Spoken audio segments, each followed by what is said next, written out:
अंजलि, हे भगवान, ये मैंने क्या कर दिया? क्या कर दिया मैंने?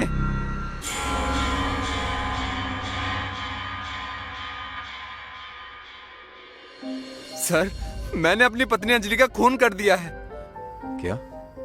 पर क्यों मारा तुमने अपनी पत्नी को? सर, मैं नशे में था, कुछ समझ नहीं पाया। मैंने तो सिर्फ उसे डराने के लिए गन उठाई थी। पता नहीं गोली कब चल गई सर। अच्छा, ठीक है, चलो।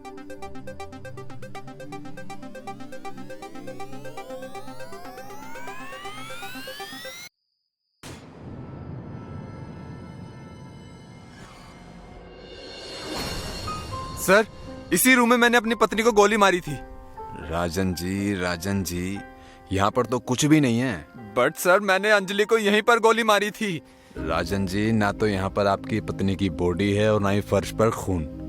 सर, ये कैसे हो सकता है? सर, मैं सच कह रहा हूँ, मैंने अपनी पत्नी अंजलि की लाश यहीं पड़ी देखी थी। आप चाहे तो गन चेक कर सकते हैं। सर, राजन सच कह रहा है, इसमें एक गोली कम है।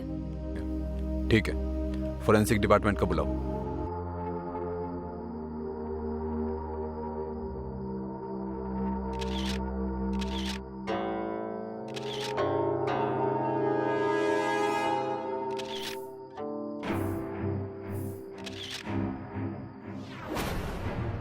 खून के निशान तो हैं, पर लाश यहां से कौन ले जाएगा और किस लिए?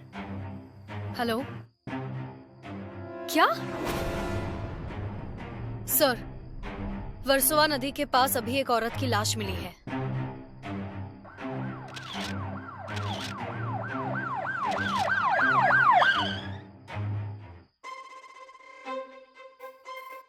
अंजलि? सर, ये मेरी पत्नी अंजलि है। अंजलि! राजन जी, आप बॉडी से दूर रहिए और हमें अपना काम करने दीजिए, प्लीज।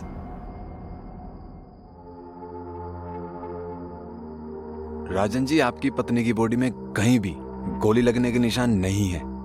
ये कैसे हो सकता है? मैंने खुद गोली मारी थी सर। सर, मुझे ये झुमका मिला है। ये झुमका? ये झुमका तो अंजलि की छोटी बहन निधि का है। इसे हमने गिफ्ट किया था निधि के बर्थडे पर। क्या अंजलि और निधि के बीच में कोई झगड़ा था? सर, निधि प्रॉपर्टी को लेकर अक्सर अंजलि से लड़ती थी। कभी कभी तो नौबत हाथापाई पर भी आ जाती थी। प्रॉपर्टी का क्या मसला था? प्रॉपर्टी का कोई मसला नहीं था। अंजलि खुद चाहती थी कि प्रॉपर्टी निधि के नाम हो जाए, लेकिन उसे ड्रग्स की बुरी लत लग गई थी। इसलिए अंजलि ने उसे कहा था कि अगर प्रॉपर्टी चाहिए तो उसे ड्रग्स छोड़नी पड़ेगी। ये निधि कहाँ है? निधि ज्यादातर अपने पनवेल वाले फार्म हाउस पर ही रहती है। कामिनी, बॉडी को पोस्टमार्टम के लिए भिजवा दो और हम चलते हैं निधि के पास।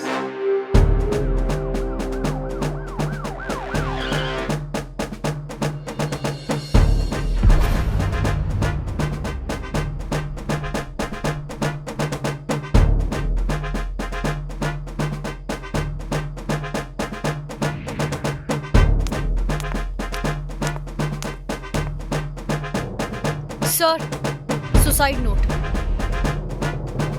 मैंने अपने नशे की लत को पूरी करने के लिए अपनी बड़ी बहन अंजलि को मार दिया। मुझे जीने का कोई हक नहीं। दीदी, हो सके तो मुझे माफ कर देना। आपकी छोटी बहन निधि आपके पास आ रही है। सर, निधि खूनी थी और अब वो नहीं रही। इसका मतलब सर, केस खत्म। कामिनी, जब तक दोनों बॉडी की पूरी रिपोर्ट नहीं आ जाती, ये केस खत्म नहीं होगा। और हाँ, दोनों घर के आसपास के सीसीटीवी अच्छे से चेक करो। Okay sir. सर, अंजलि की बॉडी पर एक बाल मिला है। ठीक है, तुम एक काम करो, निधि की बॉडी को पोस्टमार्टम के लिए भिजवाओ और फोरेंसिक टीम को बोलो कि अंजलि की बॉडी से जो बाल मिला है उसे निधि के डीएनए से मैच करके देखे कि वो निधि के बाल तो नहीं। और इस घर को पूरी तरह सील करके छानबीन करो और देखो कि निधि की हैंडराइटिंग वाली कोई और नोटबुक मिलती है क्या।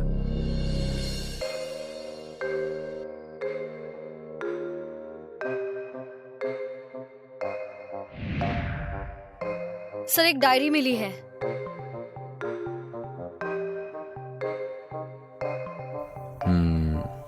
दोनों की हैंडराइटिंग एकदम सेम टू सेम है। तो सर, इसका मतलब निधि को सच में अपनी बहन को मारने का पछतावा था। हो सकता है।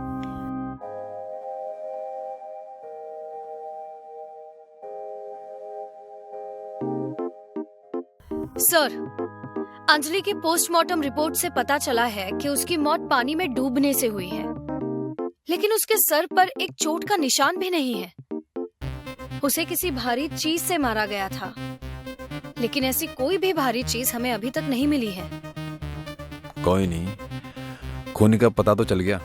निधि जिंदा होती तो बता देती वो भारी चीज है कहाँ, लेकिन वो तो। सर, अंजलि की बॉडी पर जो बाल मिला था वो निधि के डीएनए से मैच नहीं हुआ। क्या? इसका मतलब खूनी कोई और है? जी सर, आप सही कह रहे हैं, क्योंकि अंजलि और निधि के घर के पास वाले सीसीटीवी फुटेज को जब मैंने देखा तो एक रेड कैप वाला इंसान नजर आ रहा है, जो दोनों ही जगह पर कैप से आया है।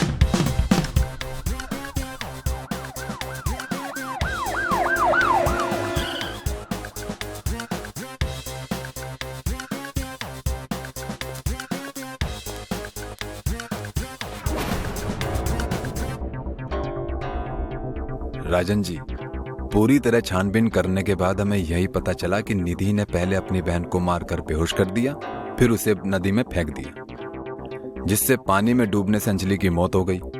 एक लाइन में कहें तो निधि ने ही अंजलि का खून किया और फिर पछतावा करते हुए उसने आत्महत्या कर ली। अब जो भी हो, मेरी अंजलि तो नहीं आ सकती ना।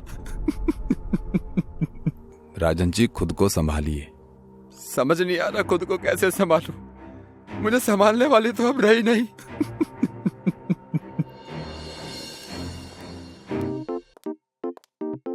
सर, आपने डीएनए रिपोर्ट की बात राजन से क्यों छुपाई? छुपाई नहीं कामिनी, जानबूझकर नहीं बताया ताकि हमें जाल बिछाने का वक्त मिल सके। सर, आप तो कमाल हैं। अपना तो ऐसा ही है। सर, अब आगे क्या करना है? Just wait and watch.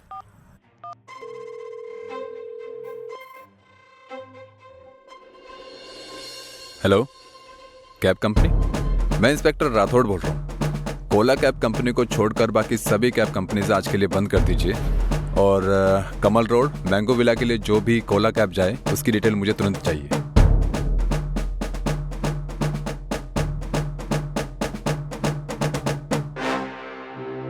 Rajan ji, कहीं जाने की तैयारी है क्या? अब क्या बताऊं इंस्पेक्टर साहब, जब से मेरी अंजलि मुझे छोड़कर गई है तब से एक घर मुझे काटने को दौड़ता है। खैर, जो होना था सो हो गया। आप लोग बताइए, यहाँ फिर से क्यों आए हैं? कुछ भूल गए क्या? हाँ, आप बता सकते हैं कि कत्ल वाले दिन अंजलि से कोई और भी मिलने आया था क्या?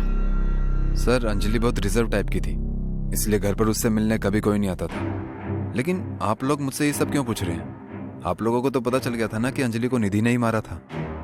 हमें तो ये भी पता चला है राजन जी कि अंजलि की बॉडी में जो बाल मिला है वो निधि का नहीं है। मतलब ये अंजलि और निधि के कत्ल में किसी और का हाथ है। क्या? ये आप क्या कह रहे हैं इंस्पेक्टर साहब?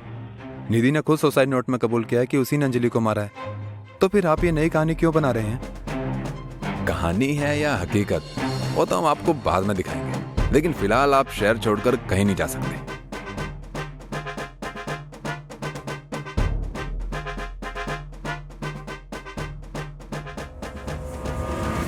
सर, अंजलि और निधि के कत्ल वाले दिन जिस नंबर से कैब बुक हुई थी वो नंबर यही है। हेलो, ओके, ठीक है, ड्राइवर का नंबर भेज दीजिए जल्दी।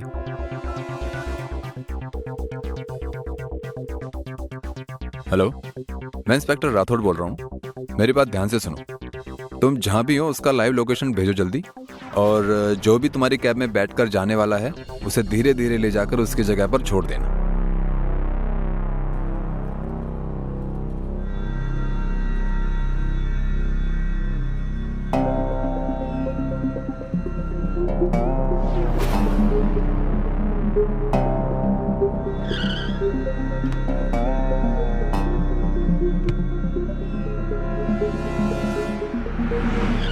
क्यों फोन करके बुलाया?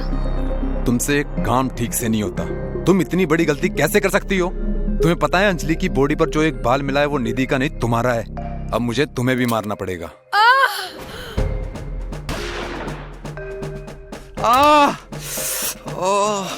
बहुत हो गया लुक्का छुपी करके, अब सच बोलने का समय आ गया है। ये बताओ क्यों मारा तुमने अंजलि और निधि को? अब मैंने तुम्हें मना किया था ना यहाँ आने के लिए, फिर तुम क्यों आई? मत भूलो कि अभी तक हमारा तलाक नहीं हुआ है, फिर भी ज्यादा के लालच में तुमने अमीरजादी अंजलि को फंसाकर जो उससे शादी की है ना। अगर सोचो अंजलि को तुम्हारी सच्चाई के बारे में पता चल जाए तो तुम्हारा क्या होगा? तो तुम ब्लैकमेल कर रही हो? क्या चाहती हो? ज्यादा कुछ नहीं, बस हर महीने 5 लाख। राजन, शादीशुदा होने के बावजूद भी तुमने मुझसे शादी की सिर्फ और सिर्फ मेरी जायदाद के लिए। इतना बड़ा धोखा। लेकिन अब मैं अपनी सारी जायदाद निधि के नाम कर दूंगी और तुम्हें तलाक देकर भिखारी बना दूंगी। तुम जिंदा रहोगी तब ना।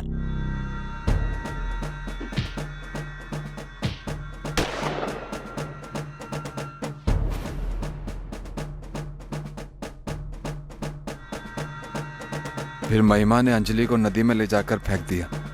हमने निधि पर दबाव डालकर उससे लेटर लिखवाया, उसे फंसाया ताकि जायदाद का कोई हकदार ना बचे और सारी जायदाद तुम हड़प लो। प्लानिंग तो बहुत अच्छी की थी तुम दोनों, लेकिन अफसोस प्लान फेल हो गया। अंजलि और निधि को जान से मारने के जुर्म में तुम दोनों को गिरफ्तार किया जाता है।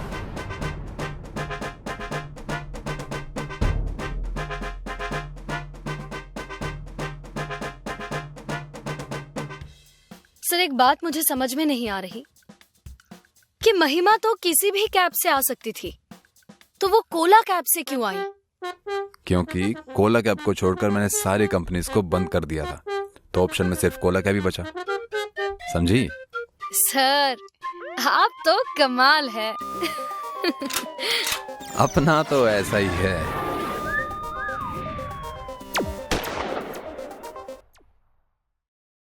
रात के तकरीबन 1 बजे दीपिका के घर पर। छोड़ दो मुझे छोड़ दो, जाने दो मुझे, मैं तुम्हारे सारे पैसे लौटा दूंगी। प्लीज मुझे जाने दो, प्लीज जाने दो मुझे। ये सब नजारा एक बेडरूम में छुपे सनी और मुन्नी चुपके से देख रहे थे। सनी और मुन्नी दोनों सगे भाई बहन थे। एक कार एक्सीडेंट में दोनों के मम्मी पापा गुजर गए थे। तब से दीपिका ही दोनों का ख्याल रखती थी।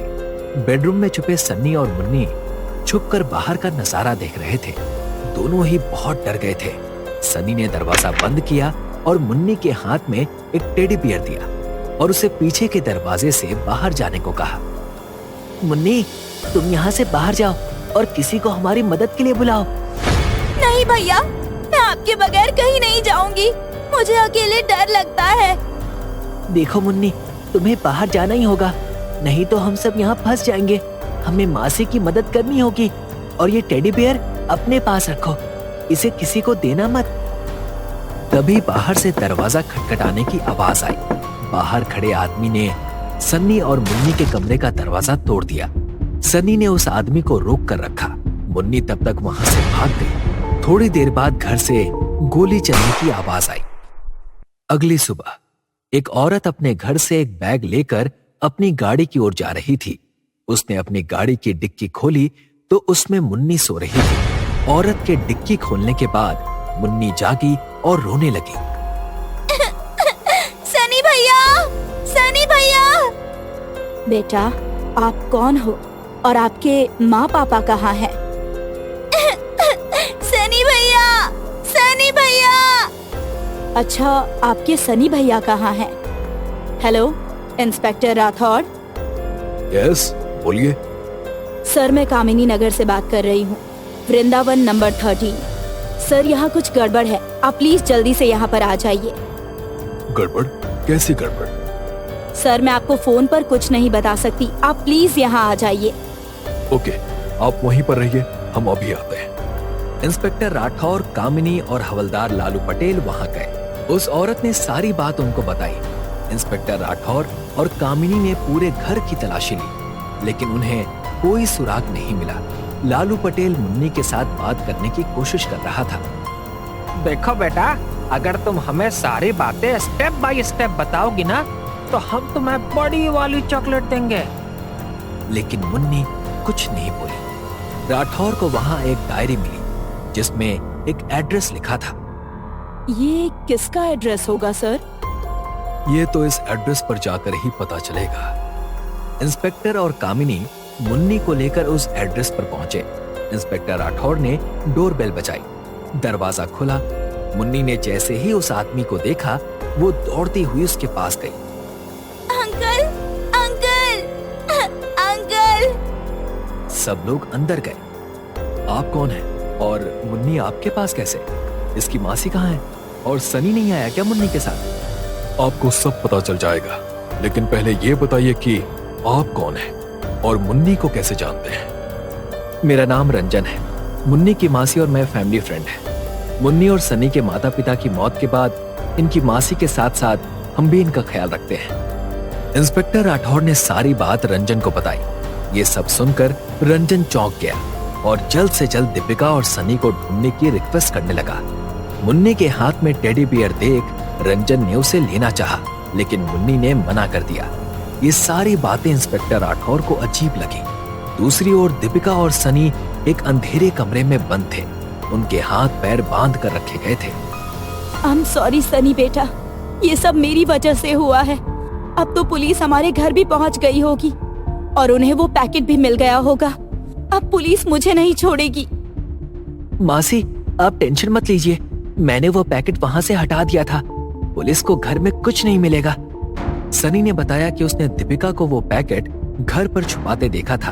वो जानता था कि दीपिका कोई ना कोई गलत काम कर रही है, लेकिन पुलिस के डर से उसने वो पैकेट वहां से निकालकर कहीं और रख दिया था। इधर इंस्पेक्टर राठौर और कामिनी दीपिका और सनी को ढूंढने की कोशिश कर रहे थे। तभी इंस्पेक्टर राठौर को एक खबरी का कॉल आता है। हेलो सर, एक अंडरवर्ल्ड की टीम मुंबई आई है ड्रग सप्लाई करने के सिलसिले में। वो जल्द ही मिलने वाले हैं, लेकिन कहाँ मिलेंगे ये अब तक पता नहीं चल पाया है। जैसे ही पता चलता है मैं आपको बता दूंगा। ठीक है, सावधान रहना। दीपिका और सनी जिस कमरे में बंद थे, वहां एक आदमी आता है। उसका चेहरा ढका हुआ होता है और वो बाहर सुपिकात को धमकी देता है। देखो, अगर तुमने हमारा काम नहीं किया तो तुम्हारे साथ साथ तुम्हारे बच्चे को भी मार दूंगा मैं। आज का बस एक ही दिन है तुम्हारे पास। कल मुझे सारी इन्फॉर्मेशन चाहिए, नहीं तो जो भी होगा ना उसके लिए जिम्मेदार तुम खुद होगी। ज्यादा टाइम नहीं है मेरे पास। ऐसा कहकर वो आदमी वहां से चला जाता है। सनी जैसे तैसे अपने आप को छुड़ा लेता है और दीपिका के पास जाता है और उसे छुड़ाने की कोशिश करता है। सनी बेटा, तुम भाग जाओ यहाँ से। मेरी चिंता मत करो। तुम जाओ और किसी को मदद के लिए बुलाओ। नहीं मासी, मैं आपको छोड़कर कहीं नहीं जाऊंगा। मेरी बात सुनो बेटा, हमारे पास वक्त नहीं है। तुम जाओ यहाँ से। तभी वहां का दरवाजा खोलने की आवाज आती है। सनी पीछे की खिड़की से भाग जाता है। एक गुंडा अंदर आता है और देखता है कि लड़की तो बंधी हुई है, लेकिन बच्चा भाग गया है। वो उस लड़के का पीछा करता है। भागते भागते सनी एक सड़क पर आता है। थोड़ी देर आगे भागने के बाद उसे एक टेलीफोन बूथ दिखता है। वो वहां जाकर सब इंस्पेक्टर कामिनी को कॉल करता है। हेलो, कौन? मैम, मैं सनी बात कर रहा हूँ। मुझे आपकी हेल्प चाहिए। सनी, तुम कहाँ हो? तभी सनी देखता है कि वो गुंडा सनी का पीछा करते करते वहां आ गया है। मैम, चिंटू चिंटू चिंटू। उसके इतना कहते ही वो गुंडा वहां आ जाता है और सनी को वापस पकड़ लेता है। चल, तुझे भागने का बहुत शौक है ना? अब तुझे और तेरी मासी को अभी मार दूंगा। ना रहेगा बांस और ना बचेगी बांसुरी। तभी गुंडे को एक कॉल आता है और दूसरी ओर से आवाज आती है। उन दोनों को कल तक जिंदा रखना है। हमारा काम खत्म होने तक उनका जिंदा रहना जरूरी है। समझ आई मेरी बात? Yes sir. Kamini inspector Rathore को कॉल करके पुलिस स्टेशन बुलाती है। कहो कामिनी, क्या बात है? कामिनी ने सारी बात इंस्पेक्टर राठौर को बताई। ये चिंटू का क्या मतलब है? सनी हमें किस बात की ओर इशारा कर रहा है? तभी इंस्पेक्टर राठौर को याद आया कि जब वो मुन्नी को उसके अंकल के यहाँ लेकर गए, लाओ मुन्नी बेटा, चिंटू को मुझे दे दो। नहीं, चिंटू मेरे साथ ही रहेगा। कामिनी, चिंटू मुन्नी के टेडी बियर का नाम है। जरूर उसमें कुछ ऐसा है जो सनी हम तक पहुंचाना चाहता है। कामिनी और इंस्पेक्टर राठौर जल्दी से रंजन के यहाँ गए।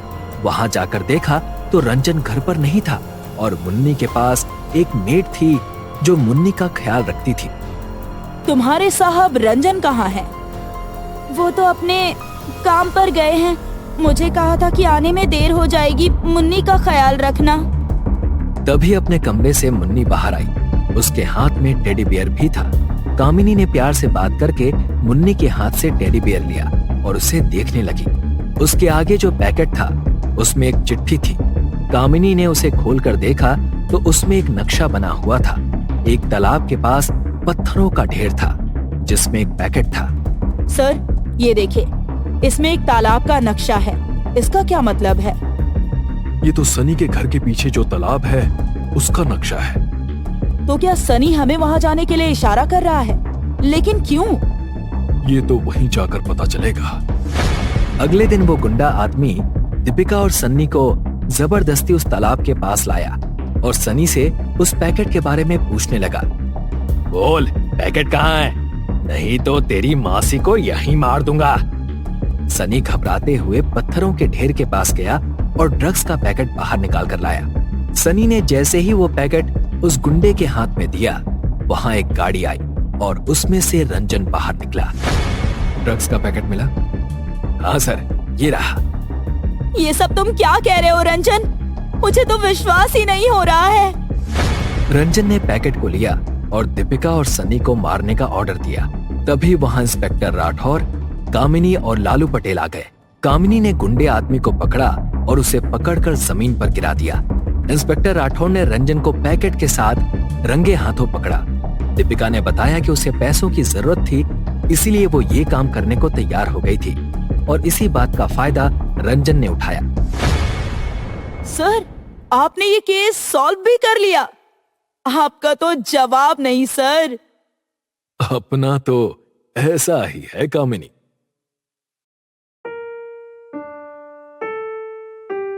सर, आपने तारा मर्डर केस की फाइल मंगवाई थी, ये रही। इंस्पेक्टर साहब, मैं लुट गई, बर्बाद हो गई। लुट गई मैं। मिनान से बताइए कि हुआ क्या है। मेरा तो आराम हराम हो गया है मैडम। अब मैं इत्मीनान कहाँ से लाऊं? मैं लुट गई, बर्बाद हो गई। उसने मुझे 50 लाख का चूना लगा दिया। मैम, आप पानी पीजिए और डिटेल में बताइए, ये 50 लाख का क्या मामला है? सर, मैं चंदा देवी हूँ। रविवार सुबह मेरे घर के दरवाजे पर एक लेटर आया। उसमें लिखा था, शहर के बाहर माल रोड पर एक घर 1 करोड़ में बिक रहा है। तुम्हारा शुभ चिंतक। सस्ता घर मिलने की खुशी में मैं उस घर को खरीदने शाम 7 बजे पहुँच गई। आपका घर तो बहुत सुंदर है सुकन्या जी, मैं इसे खरीदने के लिए तैयार हूँ, पर आप इसे बेचना क्यों चाहती हैं? अब क्या बताओ, मेरे जो अपने थे वो एक दुर्घटना में चल बसे और उनके बिना यहाँ रहना मुश्किल हो गया है। ओह, तो ठीक है सुकन्या जी, मैं ये घर लेने के लिए तैयार हूँ। अगर आप प्रॉपर्टी के पेपर्स दिखा दे तो। जरूर। ये देखिए, देख लीजिए, ये घर मेरे नाम पर ही है। पेपर्स तो ठीक है सुकन्या जी, मैं अभी आपको 5 लाख का चेक दे रही हूँ और साथ में 45 लाख का चेक भी। बाकी 50 लाख घर मेरे नाम होने के बाद दे दूंगी। आप इन पेपर्स पर यहाँ पर साइन कर दीजिए। इधर इधर। ये लीजिए। बुरा मत मानिएगा सुकन्या जी, लेकिन जो साइन रजिस्ट्री पेपर्स पर है और इसमें थोड़ा सा फर्क लग रहा है। बचपन, जवानी और बुढ़ापे में फर्क तो होता ही है। अब हाथ कांपते हैं चंदा बेटा। लाओ, दोबारा कर देती हूँ साइन। इसकी कोई जरूरत नहीं है। मैं आपकी बात से सहमत हूँ। ये 5 लाख और 45 लाख के 2 चेक हैं। 2 दिन में क्लियर हो जाएंगे। उसके बाद हम रजिस्ट्री कर लेंगे। सर, उस दिन हम दोनों 8 बजे तक साथ में थे, लेकिन आज जब मैं वहाँ पर पहुँची तो सुकन्या करोड़ी लाल जी की जगह कोई और ही है, और वो बोल रहे हैं कि हमने ये घर किसी को नहीं बेचा। मुझे बचा लीजिए इंस्पेक्टर, नहीं तो मेरे 50 लाख डूब जाएंगे। चंदा जी, आप हमें उस घर पर लेकर चलिए। सर, ये औरत झूठ बोल रही है या फिर ये पागल है। ये घर हमारा है और हमने इसे किसी को नहीं बेचा, और हम इस घर को कभी बेचेंगे भी नहीं, क्योंकि ये हमारा पुश्तैनी घर है। इंस्पेक्टर, इनसे कहिए कि इस घर की मालकिन सुकन्या करोड़ी लाल जी को बुलाए। उसके बाद सब कुछ आईने की तरह साफ हो जाएगा। सर, हम उन्हें नहीं बुला सकते। ना बुलाने का कारण प्रिया जी? वो हमारी दादी थी और उनको मरे हुए तो कई साल बीत चुके हैं। ऐसे कैसे कई साल पहले वो मर चुकी है?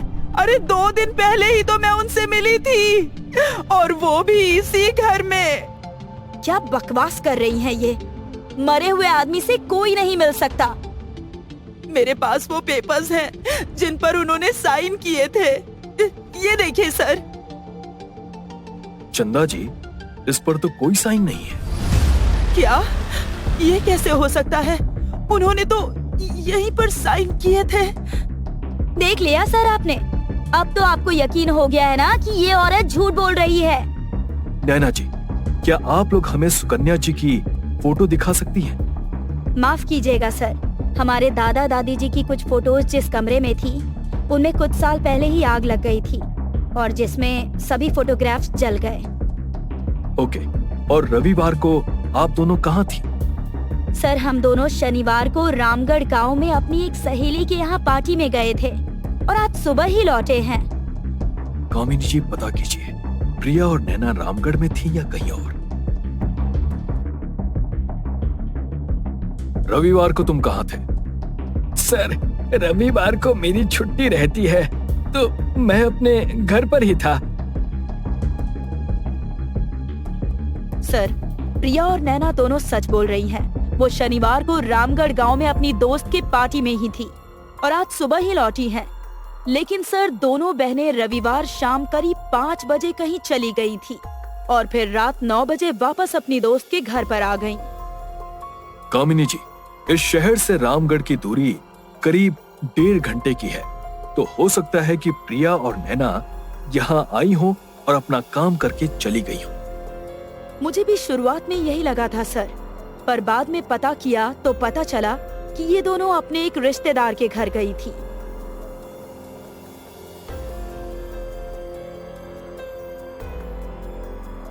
नहीं सर, हम इस औरत को नहीं पहचानते। सर, आप लोग क्यों उस झूठी औरत की बातों में आकर अपना टाइम बर्बाद कर रहे हैं? नैना जी, आप हमें कानून मत सिखाइए। आप लोग मुझे घर के पेपर्स दिखाइए, मैं उसे अपने साथ ले जाकर चेक करना चाहता हूँ। ये लीजिए सर।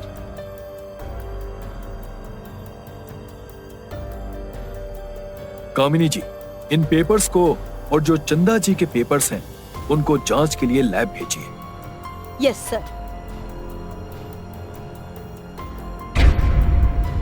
सॉरी सर, मैं बाथरूम चला गया था। ये ऑयल तुम्हारा है? यस सर, इस ऑयल को मैं अपनी खुखरी पर लगाता हूँ ताकि खुखरी साफ रहे और जंग ना लगे। सर, लैब से रिपोर्ट्स आ गई हैं।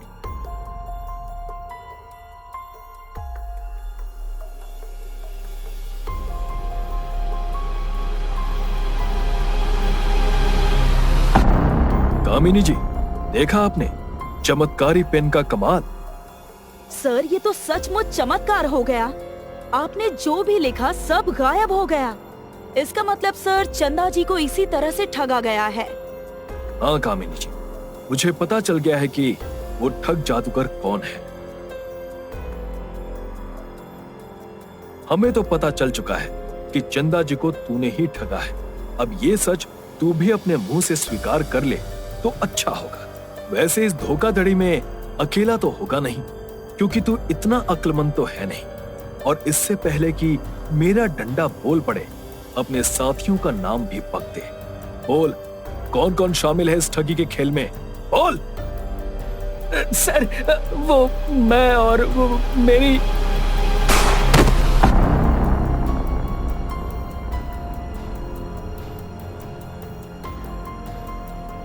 सर ये आधार कार्ड मिला है। हेलो मानिक, जो आधार कार्ड भेजा है उसकी बैंक डिटेल निकाल जल्दी। और कहीं से भी ये पैसे निकाले तो मुझे तुरंत इन्फॉर्म करो और लोकेशन भी शेयर कर देना। हमें जल्दी ही आधार कार्ड के एड्रेस पर पहुंचना होगा।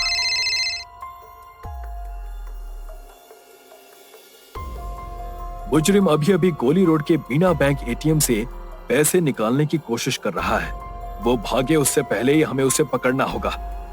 आइए देवकी जी, ओह सॉरी, सुकन्या करोड़ी लाल जी, आइए। देवकी, मुंह बंद रखने से तुम बेगुनाह नहीं बन जाओगी।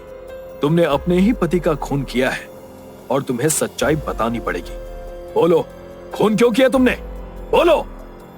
सर मैं चंदा मैम को पहले से जानती थी, क्योंकि मैं कुछ साल पहले तक उनके घर में काम किया करती थी और उनके सेक्रेटरी मनीष से भी मेरी पहचान थी। उसी ने चंदा को ठगने का प्लान बनाया था।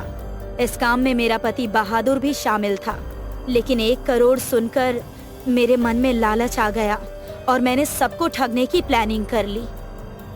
अपने पति को क्यों मारा? वो आप लोगों के सामने मुंह ना खोल दे, इसीलिए उसे मार दिया। लालच बुरी बला है देवकी, और इसी लालच ने तुम्हें खूनी बना दिया। अब ना तुम्हारे हाथ में पैसे हैं, ना पति, ना सुकून भरी जिंदगी। अब तुम्हें मिलेगी तो सिर्फ फांसी। और मनीष, तुम्हारी धोखाधड़ी की वजह से एक कत्ल हुआ है, तुम्हें तो उम्र कैद होगी।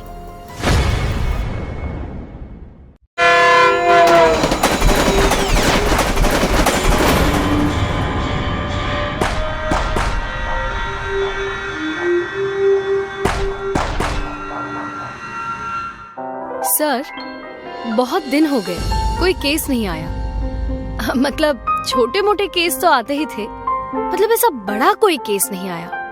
कामिनी, ये तो बहुत अच्छी बात है कि कोई बड़ा केस नहीं आ रहा। इसका मतलब ये है कि हमारे इलाका भी सुधर चुका है, शांत है। शायद ये भी हो सकता है कि हमारे इलाके के सभी गलत लोग सुधर गए हों।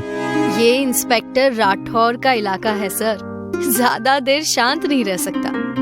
देखिएगा, आज कोई ना कोई बुरी खबर तो आ ही जाएगी।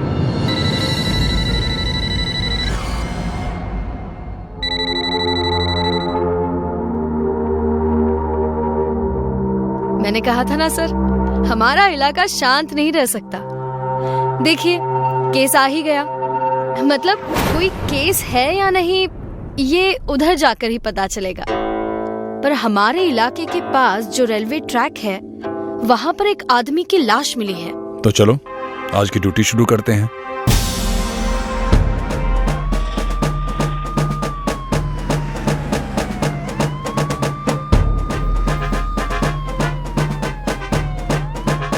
सर, लगता है ट्रेन ने बहुत बुरी तरह से कुचला है। सारे बॉडी पार्ट्स पूरी तरह से तबाह हो चुके हैं। देखिए, यही रखे हैं। पर इसका सिर कहाँ है?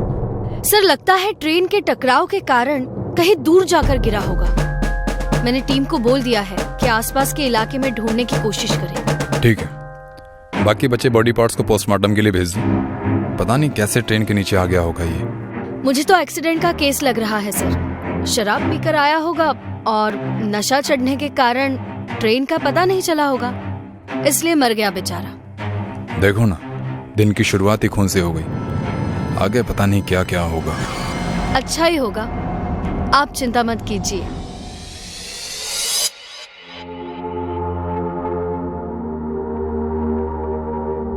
सर, सुबह जो लाश मिली थी रेलवे ट्रैक के पास, तो उसके पास से हमें कुछ सामान मिला है। उन्हें देखने के बाद ये पता चलता है कि शायद ये आदमी ट्रेन पकड़ने जा रहा था। ये तो बड़ी अजीब बात है। अगर उसे ट्रेन पकड़नी थी तो वो स्टेशन क्यों नहीं गया? ये बीच में रेलवे ट्रैक पर क्या कर रहा था? हाँ सर, ये तो गौर करने वाली बात है।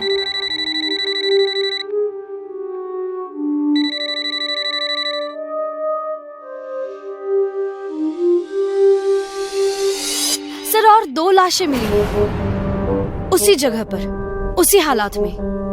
कामिनी, अब ये केस मुझे एक्सीडेंट का नहीं लग रहा। जरूर कुछ अलग बात है।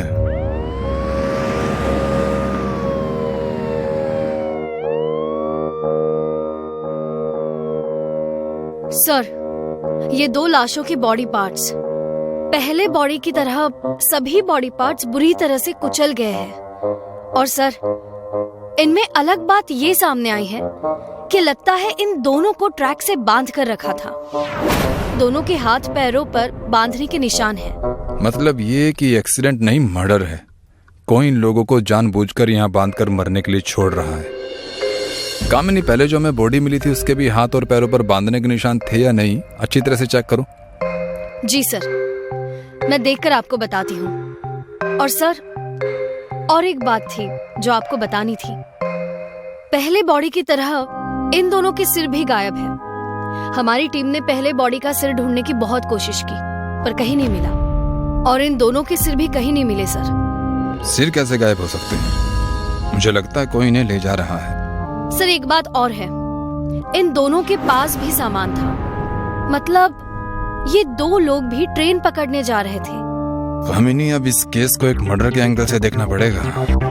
एक काम करो, सभी टीम्स को कह दो कि आसपास के सभी इलाके में पूछताछ करें और जो भी फिंगरप्रिंट्स मिलते हैं सब ले लें। और देखो कि कहीं कोई गाड़ी के निशान मिलते हैं नहीं। मुझे लगता है कि कोई इन्हें जबरदस्ती यहाँ लेकर आया होगा। यस सर, मैं सभी टीम्स को अलर्ट कर देती हूँ।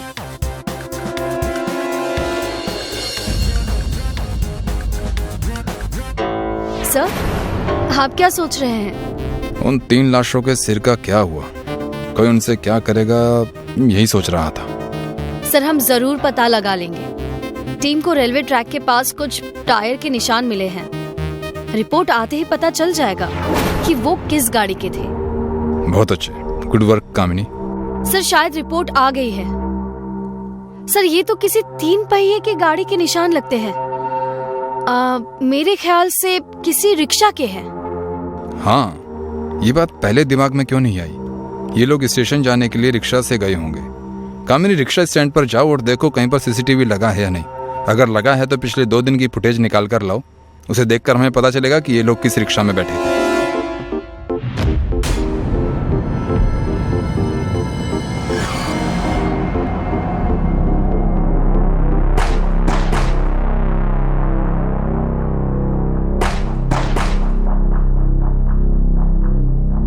सर, मैं फुटेज लेकर आ गई और हमें वो रिक्शा भी मिल गई है जिसमें वो 3 लोग बैठकर स्टेशन के लिए निकले थे।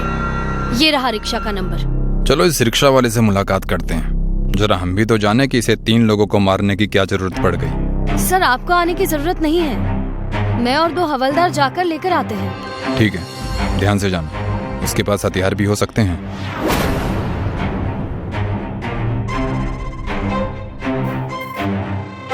सर, ये रहा वो रिक्शा वाला।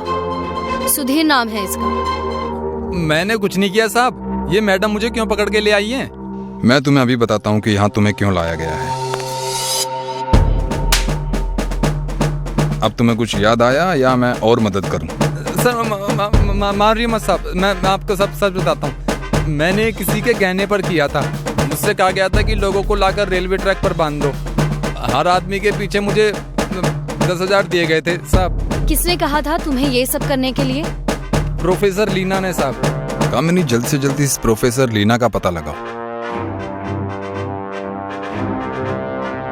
क्या आप ही है प्रोफेसर लीना? जी हाँ। कहिए, क्या बात है? आप इसे तो पहचानती होंगी। कमीने, तुझे कहा था ना कि ये शहर छोड़कर कहीं दूर चला जा। किस बात के तुझे इतने पैसे दिए थे? मैं बाहर ही गया था मैडम, पर इन लोगों ने मुझे वहाँ से उठा लिया। बस बहुत हो गया। अब सच सच बताइए कि ये मामला क्या है। उन 3 लोगों की हत्या क्यों करवाई? मुझे उन 3 लोगों से कोई दुश्मनी नहीं थी। मुझे बस उनके कटे हुए सिर चाहिए थे मेरे रिसर्च के लिए। इसलिए मैंने इस सुधीर की मदद ली ताकि मुझे रेलगाड़ी से कटे हुए सिर मिल सके। अगर तुम्हें लोगों के कटे हुए सिर ही चाहिए थे तो तुम्हारे पास और भी तरीके थे। ये जानवरों जैसी हरकत करने की क्या जरूरत थी? नहीं, मुझे शार्प कटे हुए सिर नहीं चाहिए थे। मुझे ऐसे सिर चाहिए थे जो किसी एक्सीडेंट में कटे हो। यही मेरी रिसर्च है ताकि मैं पता लगा सकूं कि वो फिर से जुड़ सकते हैं या नहीं। आपके रिसर्च का तो पता नहीं, लेकिन उसके चक्कर में आपने 3 लोगों की हत्या कर दी है। इसके लिए आपको कम से कम फांसी की सजा हो सकती है और इस सुधीर को उम्र कैद। कामिनी, ले चलो इन दोनों को।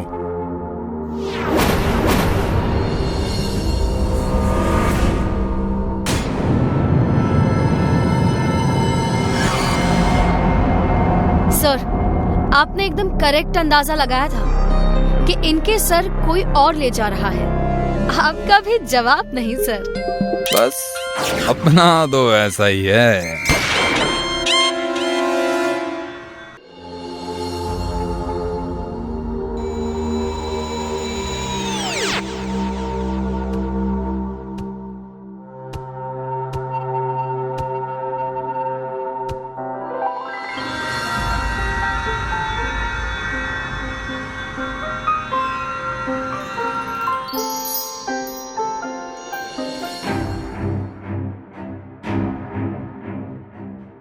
Wow, that's great. ये सिक्के और घड़े बहुत प्राचीन काल के हैं।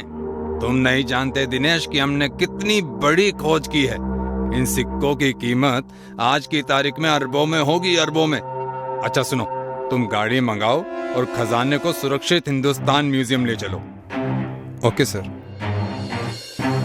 उत्तम जी, ऊपर से ऑर्डर आया है कि खुदाई में मिले सामानों का उद्घाटन कल आपके हाथों से ही होना चाहिए।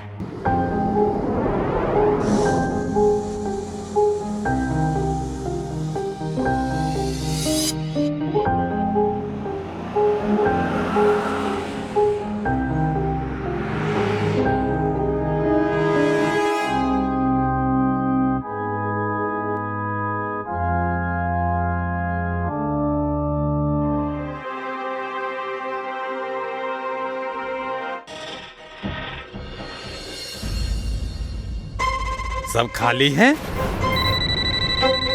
Hello police.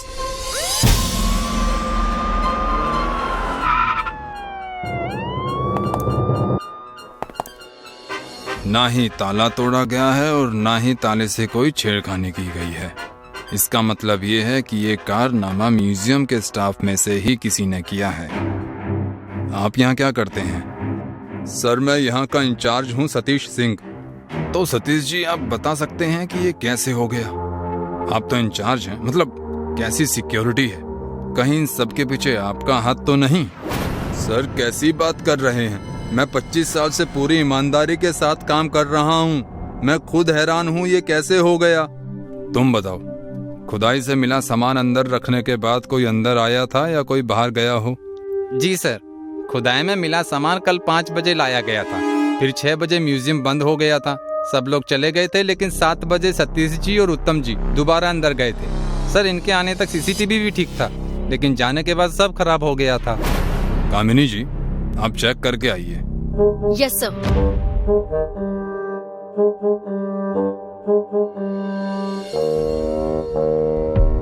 हाँ तो सतीश जी, जो गार्ड ने कहा इस बारे में आपका क्या कहना है? जो सच है वही कहेंगे सर। गार्ड ने सही बताया है आपको। दरअसल मेरा मोबाइल अंदर छूट गया था तो मैं उसे ही लेने आया था।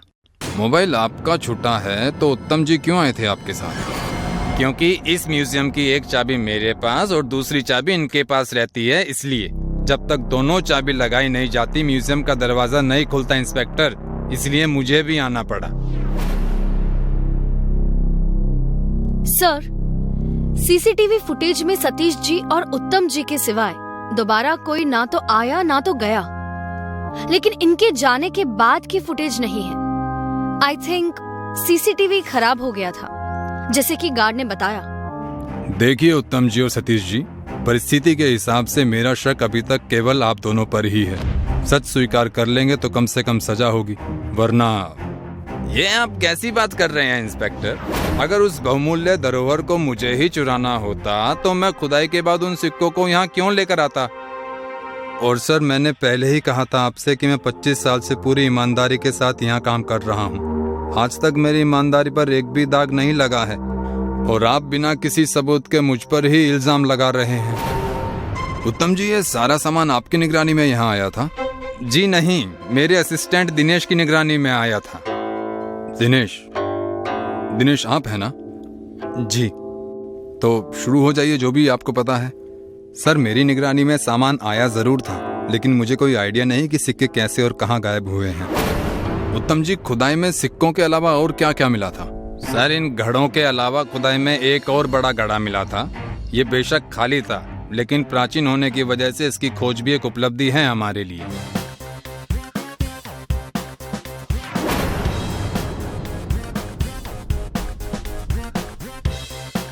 उत्तम जी, सतीश जी, चोर पहले से ही अंदर था। क्या? पहले से? ये कैसे हो सकता है? हो कैसे सकता है? नहीं उत्तम जी, यही हुआ है। उस चोर की हाइट 4 फुट से कम थी जो इसके अंदर छुपा था। म्यूजियम के बंद होते ही वो बाहर आया, उसने अपना काम किया, और रात सुबह जब म्यूजियम खुला तो वो भीड़ का फायदा उठाकर चुपके से सारे सिक्के लेकर निकल गए। लेकिन सर, हम उस छोटी हाइट वाले चोर को ढूंढेंगे कैसे? हमारे पास तो कुछ। हमारे पास उस चोर की फोटो है। कामिनी, पता करो इस चोर के बारे में।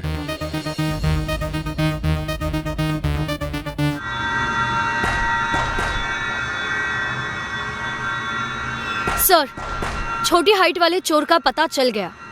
नाम गुड्डू छतरी है और सट्टा गली खोली नंबर 12/2 में रहता है।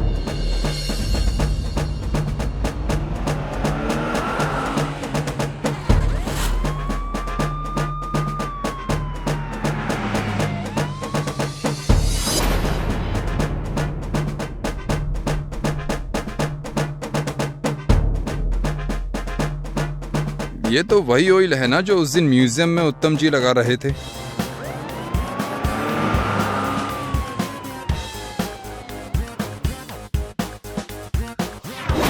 आइए आइए इंस्पेक्टर साहब, क्या पियेंगे, चाय या कॉफी? उत्तम जी, हम यहाँ चाय कॉफी पीने नहीं आए हैं, बल्कि ये बताने आए हैं कि जिसने चोरी की थी उसका खून हो चुका है।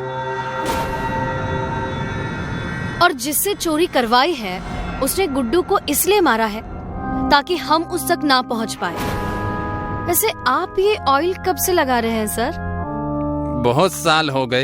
ये दर्द के लिए बहुत अच्छा है। ऐसे ही ऑयल मरने वाले गुड्डू के हाथ पर भी लगा था। आपको मुझ पर शक है, लेकिन इंस्पेक्टर, मैं आपको बता दूं कि जो इंसान अपना बाजू सही से नहीं हिला सकता वो किसी का खून भला कैसे कर सकता है। एक बात और, कल आपके म्यूजियम से जाने के 1 घंटे बाद मैं दिल्ली चला गया था। म्यूजियम की चोरी की इंक्वायरी बैठी थी और आज सुबह ही आया हूँ। क्या करूँ, शक करने की आदत है, पर कोई नहीं, मुजरिम को हम बहुत जल्द पकड़ लेंगे।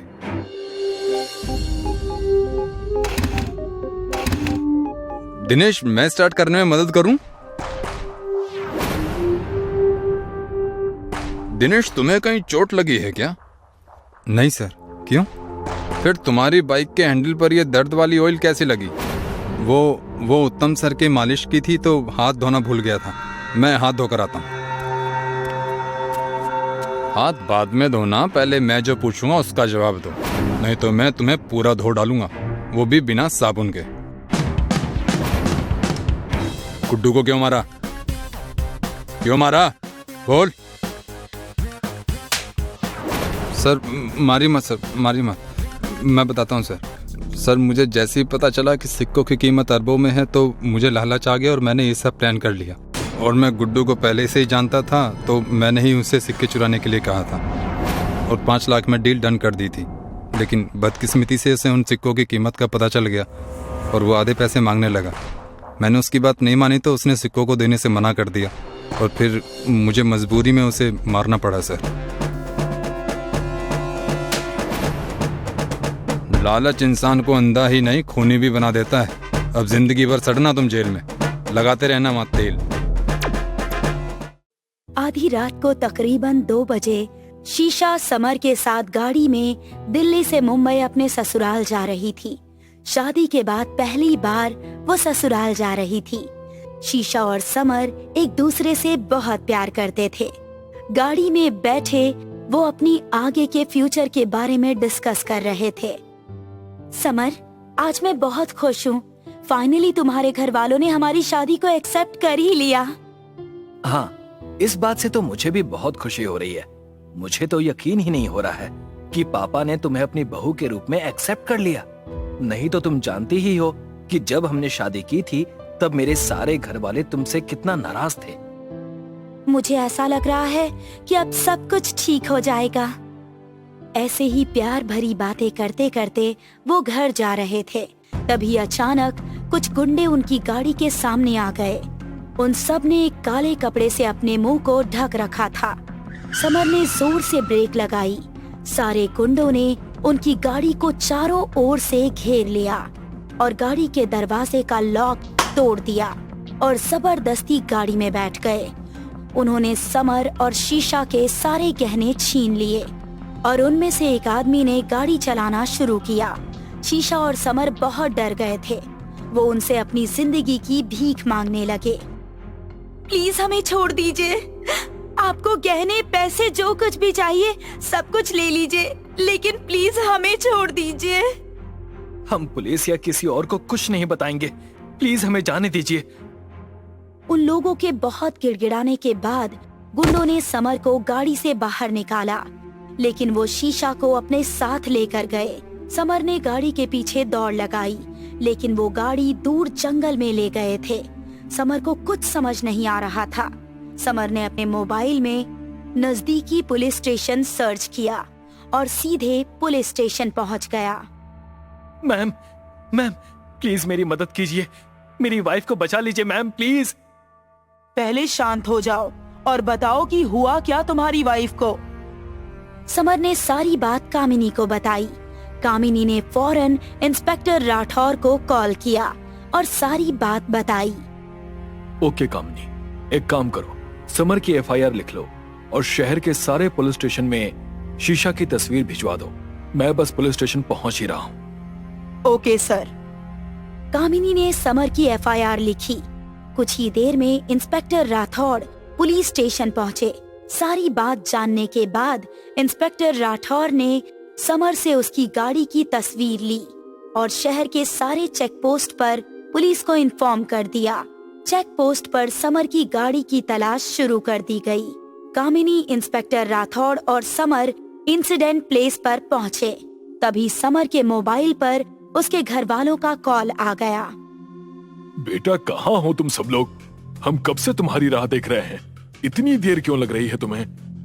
समर ने रोते हुए सारी बात अपने पापा को बताई। बेटा तुम घबराओ मत, बहू को कुछ नहीं होगा। तुम पहले घर आ जाओ। समर ने बताया कि वो पुलिस के साथ है और जब तक शीशा का पता नहीं लगता वो शांत नहीं बैठेगा। पुलिस अपनी छानबीन कर रही थी। पूरा दिन बीत गया, लेकिन शीशा का कुछ पता नहीं चला। समर मायूस चेहरे के साथ अपने घर गया। घर वाले सभी टेंशन में थे। पुलिस की तलाश जारी थी। सर, आपको क्या लगता है कौन कर सकता है ये सब? हमका तो लागत है कुछ तो गोल मटोल है ही केस में। बात तो तुम्हारी सच है लल्लू पटेल, गोल मटोल तो है। पुलिस ने समर के घर वालों से बात की, लेकिन उन्हें कुछ खास जानकारी नहीं मिली। फिर कामिनी ने समर के घर के पड़ोसी से बात की। तब उन्हें पता चला कि समर के पिता शीशा और समर की शादी के सख्त खिलाफ थे, क्योंकि शीशा एक मॉडल थी, लेकिन समर शीशा से प्यार करता था, इसीलिए उन्होंने शादी कर ली। लेकिन समर के पापा ने उनकी शादी को एक्सेप्ट नहीं किया था, इसलिए समर और शीशा ने घर छोड़ दिया और दिल्ली में जाकर रहने लगे। पुलिस का सीधा शक समर के पापा के ऊपर गया। पुलिस ने समर के पापा को अपने गिरफ्त में ले लिया। तब समर के पापा ने बताया कि पहले उन्होंने शीशा को अपनी बहू के रूप में एक्सेप्ट नहीं किया था, लेकिन अपने बेटे को खो देने के डर से उन्होंने शीशा को एक्सेप्ट कर लिया। लेकिन पुलिस को अभी भी समर के पापा पर शक था।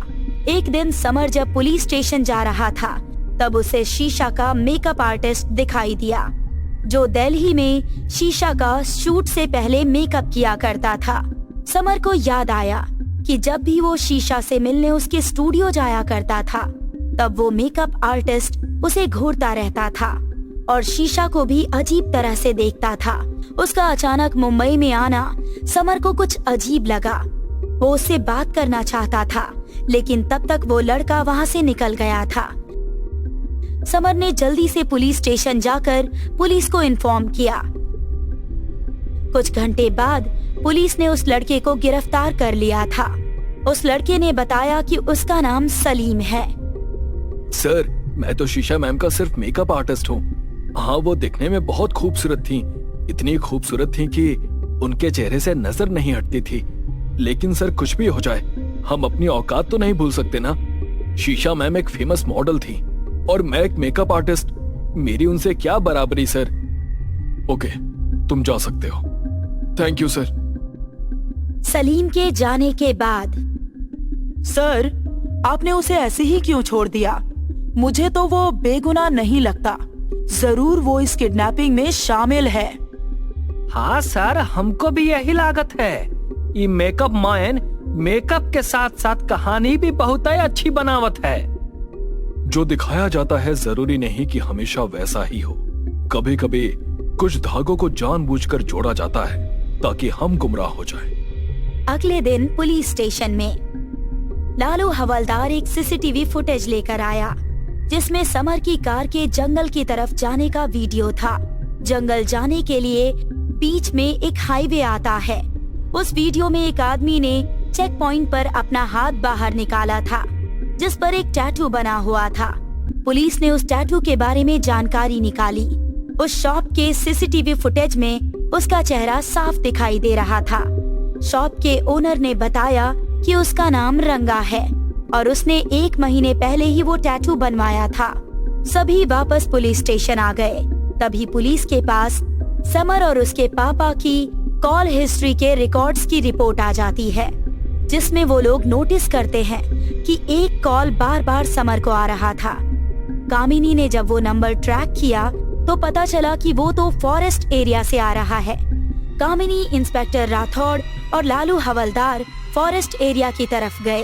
कुछ देर अंदर जाने के बाद कुछ गुंडों ने पुलिस पर हमला किया। गुंडे और पुलिस के बीच में हाथापाई हुई।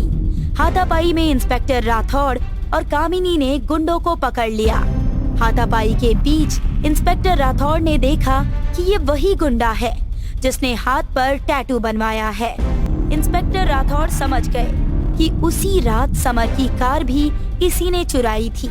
सबको गिरफ्तार करने के बाद जो सच था वो उनके सामने आया। चलो अब सीधे सीधे बताओ कि सच्चाई क्या है। बताओ, नहीं तो ससुराल वाली खातिरदारी करनी पड़ेगी और शायद वो तुम्हें रास ना आए।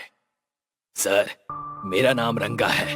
मैं तो छोटी मोटी चोरी करके अपना गुजारा करता हूँ, लेकिन अभी हम लोग को ज्यादा पैसे चाहिए थे। तभी हमारे पास एक आदमी आया, उसने हमें 5 लाख रुपए दिए ये मर्डर करने के लिए। किसने पैसे दिए थे तुम्हें, बताओ। सो मिस्टर आदर्श पति जी, बोलो, क्यों किया तुमने ये सब? सर, मुझे माफ कर दीजिए सर। मैं शीशा को मारना नहीं चाहता था, लेकिन मैं क्या करता, मुझे कुछ समझ में नहीं आ रहा था। समर हाथ जोड़कर रोते हुए। समर ने बताया कि वो शीशा से बहुत प्यार करता था, लेकिन उसका मॉडलिंग करना उसे पसंद नहीं था।